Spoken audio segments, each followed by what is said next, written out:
Spirometer म्हणजे फुफ्फुसांची कार्यक्षमता मोजण्याचे एक उपकरण आहे। हा स्पायरोमीटर मी जास्तीत जास्त घरातील टाकाऊ वस्तूंपासून बनवला, जसेच की 2 भरण्या, एक पाईपचा तुकडा व एक नळ आणि एक तूट याचा वापर करून मी स्पायरोमीटर बनवला। स्पायरोमीटर मुळे आपल्या फुफ्फुसाची कार्यक्षमता आपल्याला मोजायला येऊ शकते।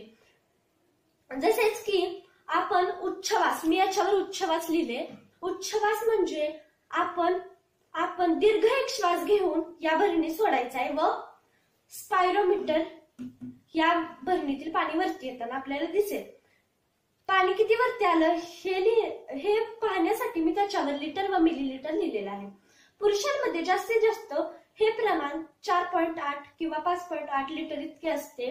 स्त्रियांमध्ये हे प्रमाण 3.8 लिटर इतके असते व छोट्या मुलांमध्ये हे प्रमाण 3 लिटर किंवा 2.5 लिटर इतके असते। तर मी आपल्याला हा प्रोजेक्ट सादर करून दाखवत आहे। एक दीर्घ श्वास घेऊन उच्छवास लिहिलेल्या भरणीत सोडायचा आहे।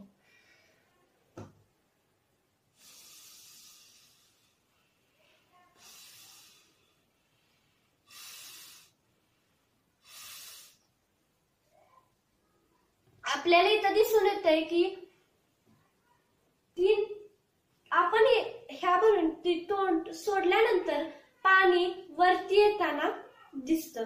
म्हणजे आपण ह्या तोटीला तोंड लावलेलं काढल्यानंतर पाणी पुन्हा खाली खाली जायला लागतं, कारण की हवेचा दाब कमी कमी व्हायला लागतो। असेच की मी त्याच्यात 2 लिटर पाणी भरलेलं आहे। 3 लिटर पाणी वरती येताना आपल्याला दिसलं, बघा खाली पाणी जाताना दिसतंय। तर हा प्रोजेक्ट आपण घरी बनवावा अशीच विनंती करते व कोरोनाच्या काळात हा माझा प्रोजेक्ट अतिशय चांगला आहे। आपण स्टेप बाय स्टेप दररोज हा व्यायाम केल्याने आपल्या फुफ्फुसांची कार्यक्षमता वाढू शकते असे मला वाटते।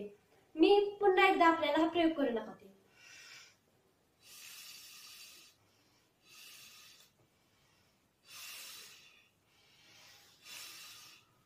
माझी जेवढी कॅपॅसिटी आहे तेवढं मी फुकले याच्यात, तरी हे पाणी वरती आलं आणि मी तोंड काढल्यानंतर हे पाणी खाली आले।